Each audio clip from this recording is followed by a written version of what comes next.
নমস্কার। আজকে আমি পাস্তা বানাবো। তো একদম ঘরোয়া পদ্ধতিতে সহজভাবে কীভাবে পাস্তা বানানো যায়, তো সেটাই আমি আজকে আপনাদের সাথে শেয়ার করব। তো এখানে পাস্তা বানানোর জন্য আমি প্রথমে 1 বাটি মতো ময়দা নিলাম। আর ময়দা নিয়ে নেওয়ার পর আমি এখানে একটা ডিম দেব। তো সেই ডিমটা দিয়ে এই ময়দাটা মেখে নেব। তো এখানে ময়দা মাখার জন্য আমি কোনো রকম জল ব্যবহার করব না। ডিমটা দিয়ে ময়দাটা আমি ভালোভাবে মেখে নেব।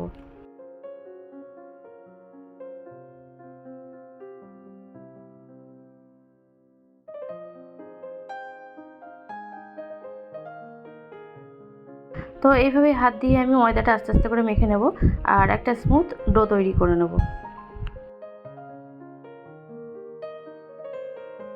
তো ময়দাটা মাখা হয়ে গেলে আমি ময়দাটা 15 মিনিট মতো রেস্টে রেখে দেবো।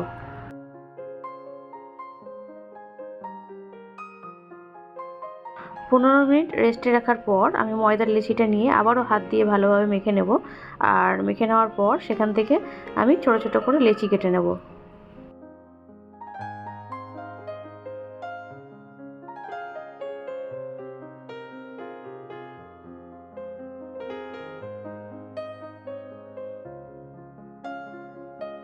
তো ছোট ছোট করে লেচি কেটে নেওয়ার পর সেখান থেকে এক টুকরো লেচি নিয়ে আমি লম্বা শেপ দেব।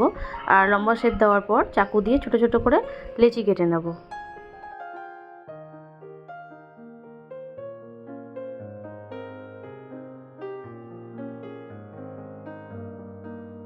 তো ছোট ছোট করে লেচি কেটে নেওয়ার পর সেখান থেকে এক টুকরো লেচি নেব। আর আমি আজকে ডিজাইনটা কাঁটা চামচ দিয়ে বানাবো, পাস্তার ডিজাইনটা। তো তার জন্য এখানে একটা কাঁটা চামচ নিলাম। আর কাঁটা চামচ নিয়ে তা ছোট্ট একটা লেচি নেব, নিয়ে হাতের মধ্যে একটুখানি ঘুরিয়ে নিয়ে সেই চামচটার উল্টো দিকে বসিয়ে দিয়ে হাতের তালু দিয়ে চেপে আমি শেপটা দিয়ে নেব। তো আপনারা দেখতে পাচ্ছেন আমি কিভাবে বানাচ্ছি, ঠিক সেইভাবে আমি প্রত্যেকটা লেচি হাতের মধ্যে নেব, নিয়ে এরকমভাবে চামচের উল্টো দিক দিয়ে হাতের তালু দিয়ে চেপে ঘুরিয়ে ঘুরিয়ে আমি পাস্তার শেপগুলো দিয়ে নেব। তো এখানে আমার সমস্ত পাস্তা বানানো হয়ে গেছে। আর এরপর আমি সেগুলো একপাশে রেখে আমি একটা বাটিতে একটু গরম জল করে নেব। আর গরম জলের মধ্যে আমি এখানে সামান্য সাদা তেল দেব। আর সাদা তেল দিয়ে দেওয়ার পর সেটা একটু মিশিয়ে নেব। এরপর জলটা ফুটে এলে আমি যে আগে থেকে পাস্তাগুলো বানিয়ে রেখেছিলাম সেই পাস্তাগুলো দিয়ে দেবো। তো পাস্তাগুলো দিয়ে দেওয়ার পর আমি একটা স্প্যাচুলারের সাহায্যে সেটা ভালোভাবে মিশিয়ে নেব। তো এইভাবে বেশ কিছুক্ষণ ফোটার পর একটা সময় পাস্তাগুলো সেদ্ধ হয়ে আসবে আর ওপরে ভেসে উঠবে পাস্তাগুলো। তো পাস্তাগুলো যখন জলের ওপরে এইভাবে ভেসে উঠবে তখনই বুঝে নিতে হবে যে আমাদের পাস্তাগুলো সেদ্ধ হয়ে গেছে। এরপর একটা বাটির ওপরে ছাঁকনি রেখে আমি পাস্তাগুলোর জল ঝরাতে দেবো।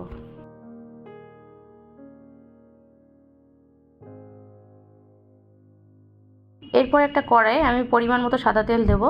আর সাদা তেলটা হালকা গরম হয়ে আসার পর আমি এখানে সামান্য রসুন গ্রেট করে রেখেছিলাম গ্রেটারে। তো সেই রসুন কুচিটা দেবো। দেওয়ার পর আমি এখানে ছোটো ছোটো করে পেঁয়াজ কেটে রেখেছিলাম, সেই পেঁয়াজের টুকরোটাও দেবো, দিয়ে একটু মিশিয়ে নেব। এরপর পরিমাণ মতো নুন দেবো, নুনটাও ভালোভাবে মিশিয়ে নেব। এরপর আগে থেকে একটা টমেটো আমি পেস্ট করে রেখেছিলাম, সেই টমেটো পেস্টটা এর মধ্যে দিয়ে দেবো, দিয়ে ভালোভাবে মিশিয়ে নেব।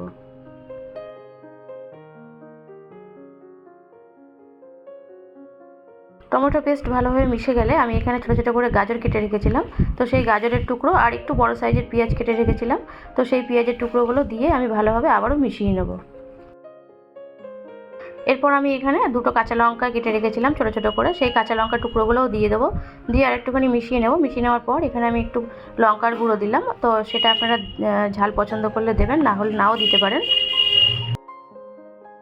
এরপর এখানে আমি 1 চামচ মতো ম্যাগি মশলা ব্যবহার করেছি, তো ম্যাগি মশলাটাও দিয়ে দেবো, দিয়ে আবারও ভালোভাবে মিশিয়ে নেব।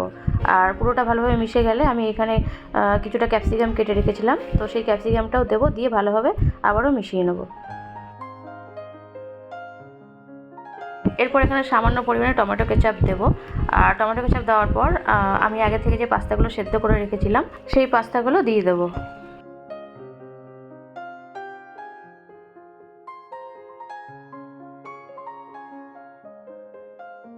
তো পাস্তা দিয়ে দেওয়ার পর আমি পাস্তাটা বেশ কিছুক্ষণ রান্না করে নেব। আর রান্না করে নেওয়ার পর আমি রান্নাটা পুরো কমপ্লিট হয়ে আসলে আমি ওপর দিয়ে একটু চিজ গ্রেট করে দেবো।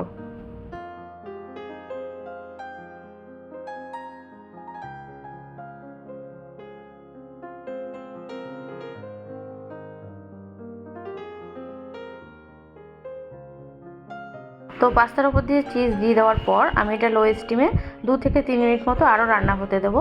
আর 2 থেকে 3 মিনিট রান্না হয়ে গেলে আমার আজকের রান্না সার্ভ করার জন্য রেডি হয়ে যাবে।